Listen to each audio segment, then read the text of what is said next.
नमस्कार श्रोतेहो, मी रुपाली पुरळकर कथा वाचन या आपल्या यूट्यूब चॅनलवर तुम्हा सर्वांचं मनापासून स्वागत करते. पुस्तक गुलामगिरी. लेखक महात्मा ज्योतिराव फुले.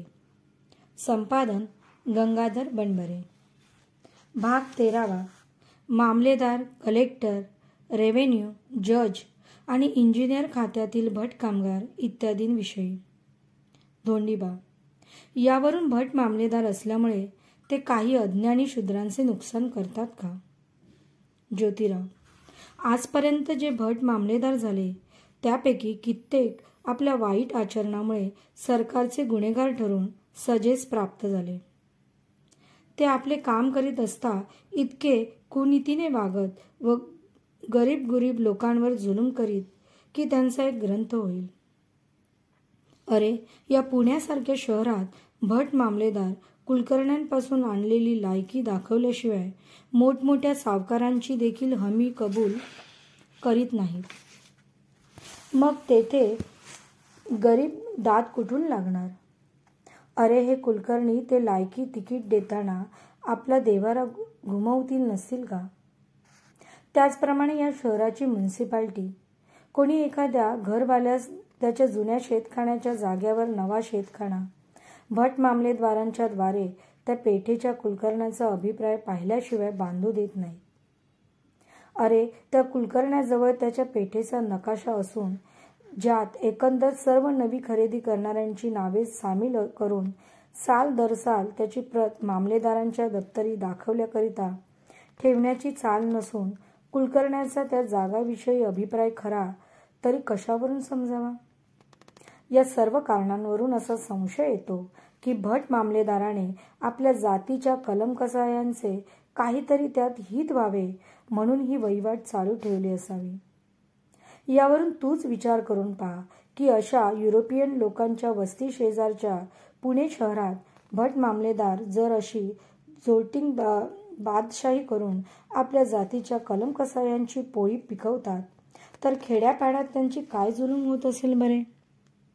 असे जर नाही म्हणावे तर आपण बहुतेक खेड्यापाड्यातील अज्ञानी शूद्रांच्या झुंडी बगले दप्तरे मारून भट कामगारांच्या नावाने हकल्या मारून भटकत फिरताना पाहतो.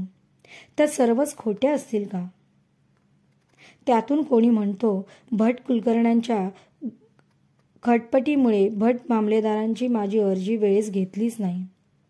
सबब प्रतिवादीने माझे सर्व साक्षीदार फोडून उलटा माझजवळून फैल जामीन घेवला. कोणी म्हणतो भट मामलेदाराने माझी अर्जी घेऊन त्या काळापोत दाबून ठेवून प्रतिवादीची मात्र अर्जी दुसरे दिवशी घेऊन त्याच्याकडून माझ्या चालत्या वहिवाटीस खो घालून मला असे भिकारी केले.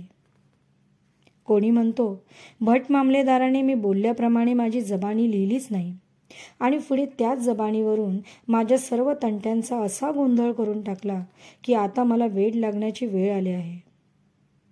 कोणी म्हणतो माझ्या प्रतिवादीने भट मामलेदाराच्या सूत्राने माझ्या चालत्या वहिवाटीस लाथ मारून त्याने माझे शेतात आपल्या पाबारी घातल्याबरोबर मी त्या भट मामलेदाराकडे जाऊन त्याच मोठ्या नम्रतेने जमिनीस हात लावून मुजरा केला व त्याच्याशी एक चकार शब्द न बोलता फक्त त्याच्या हातात माझी अर्जी देऊन मी तसाच 4-5 पावले हटून आपले दोन्ही हात जोडून त्याच्यासमोर दीनवंदन करून थरथर कापत उभा राहिलो. इतक्यात त्या यमाने माझ्याकडे खालवर पाहून लागलीच ती अर्जी माझ्या अंगावर फेकून देऊन मी कोतडाची बेअब्दी केली अशा कारणावरून उलटा त्याने मलाच दंड केला. तो दंड मला देण्याची ऐपत नसल्यामुळे मला काही दिवस कैदेत राहावे लागले. इकडे प्रतिवादीने माझे नांगरून डोंगरून वजिवले शेत पेरून आपल्या ताब्यात घेतल्यामुळे म्या कलेक्टर साहेबास 2-3 अर्जा केल्या, परंतु त्या सर्व अर्जा देखील तेथील भट चिटणीसाने कोणाकडेच दाबून टाकल्या आहेत त्याचा थांगच लागत नाही. याला करावे तरी काय?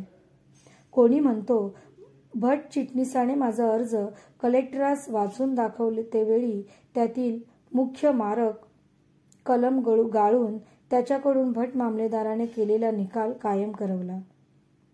कोणी म्हणतो माझ्या अर्जावरून कलेक्टराने आपल्या मूक जबानीने लिहिण्यास सांगितलेल्या हुकुमाविरुद्ध तेथील भट चिटणीसाने मजकूर लिहून वाचताना मात्र कलेक्टरास त्याच्या सांगण्याप्रमाणे अक्षरशः वाचून दाखवून निकालावर त्याची सही घेऊन तो निकाल जेव्हा मला मामलेदाराच्या मार्फत मिळाला तेव्हा मी आपल्या कपाळावर हात मारून म्हणतो की हे ब्राह्मण कामगार आपला पण सिद्ध नेल्याशिवाय उगीच बसत नाहीत. कोणी म्हणतो माझी जेव्हा कलेक्टर साहेबांजवळ दाद लागेना तेव्हा म्या रेव्हेन्यू साहेबांकडे 2-3 अर्ज पाठवले, परंतु ते सर्व माझे अर्ज तेथील भट कामगारांनी खटपट करून त्या साहेबांकडून पुन्हा कलेक्टराच्याच अभिप्रायाकरिता परत पाठवले. नंतर कलेक्टराचे भट कामगारांनी माझे सर्व कागद उलटे पालटे करून कलेक्टर साहेबास वाचून दाखवून मी मोठा तक्रारी आहे म्हणून माझ्या अर्जाच्या पाठीवर त्याचकडून अभिप्राय देऊन रेव्हेन्यू साहेबांची समजूत काढली. आता येथे कारणामुळे करावे तरी काय? कोणी म्हणतो जज साहेबाने माझा खटला सुरू होताच त्याच्या शिरस्तेदाराने मध्ये कोठे तोंड घातल्याशिवाय तो साहेब म्हणाला, चूप, मध्ये बोलू नको. नंतर त्याने माझे कागद स्वतः वाचून पाहिले, परंतु त्या कागदाला तो काय करील बापुर्डा. कारण पूर्वीच्या एकंदर सर्व कलेक्टर कचेरीतील भटांनी कुलकर्णाच्या सूचनेप्रमाणे माझ्या सर्व खटल्याचे स्वरूपच बदलून टाकले होते.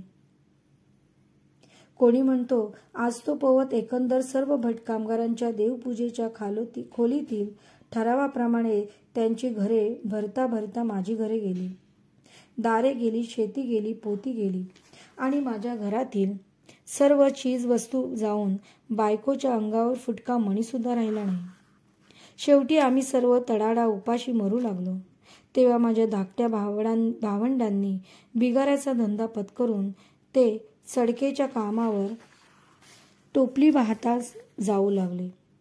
तेथेही सर्व भटजी साहेब काडीच्या कामाला हात न लावता फक्त दररोज सकाळी आणि संध्याकाळी एकदा फैलावर जाऊन हजेरी घेतल्याबरोबर भलत्या एखाद्या मराठी वर्तमानपत्रातील इंग्रज सरकारची अथवा त्यांच्या धर्माची निंदा केली असेल त्याचा गोषवारा जाता बिगाऱ्यास सांगून बिराडी परत जातात व त्याबद्दल सरकारही त्या बिगाऱ्यापेक्षा जास्ती दुपटीच्या पगारात देत असून एखाद्या बिगाऱ्याने पगार झाल्याबरोबर त्याची मूठ गार केली नाही की लागलीच ते दुसऱ्या दिवसापासून आमच्या वरच्या साहेबांचा त्या बिगाऱ्याविषयी नाना तऱ्हेच्या चाड्या सांगून त्याचे भांडे मांडतात, त्याचे खाडे बी मांडतात. इतकंच नव्हे परंतु कोणी भटजी त्यास म्हणतो, अरे तू सरकारी काम सांभाळून पत्रावळीकरिता वडाची पाने व थोडेसे भेंडे संध्याकाळी घरी येताना माझ्या बिराडी आणून टाक.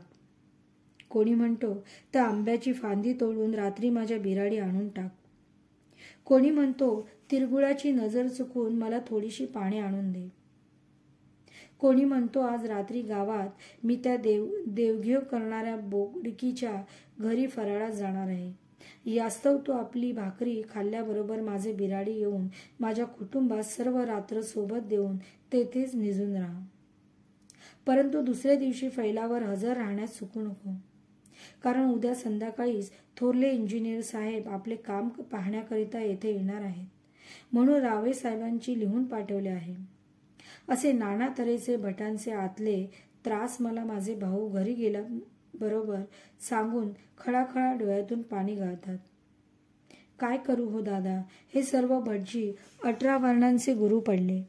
यांनी कसेही आचरण केले तथापि शूद्रांनी त्यांच्या तोंडाने उच्चार करू नये असे आपली शास्त्रे बोलतात. माझा उपाय खुंटला. नाहीतर म्या कधीच इंग्रजी बोलल्यास शिकून एकंदर सर्व ब्राह्मणांच्या ठगबाज साहेब लोकांस सांगून त्यांच्याकडून या गुलामाच्या खोडी मोडल्या असत्या. याखेरीज एकंदर सर्व इंजिनियर खात्यातील भट कामगारांच्या लुच्चेगिरींच्या कंत्राटदार लोक इतक्या सांगतात की त्यांचा एक स्वतंत्र ग्रंथच होईल. यास्तव तूर्त त्याविषयी पुरे करतो. सारांश वर लिहिलेल्या गाऱ्हाण्यापैकी काही खरे असल्यास त्याच्याविषयी बारीक शोध ठेवून त्यांचा बंदोबस्त करणे हा आमच्या सरकारचा धर्म होय. धन्यवाद. श्रोते हो, आजचा भाग तुम्हाला कसा वाटला मला कमेंट करून नक्की सांगा. आणि तुम्ही जर माझ्या चॅनलवर नवीन असाल तर सबस्क्राईब करायला विसरू नका. आणि बाजूला दिलेले बेल आयकॉन प्रेस करा, जेणेकरून माझे नवीन व्हिडिओज सर्वात आधी तुम्हापर्यंत येतील. आणि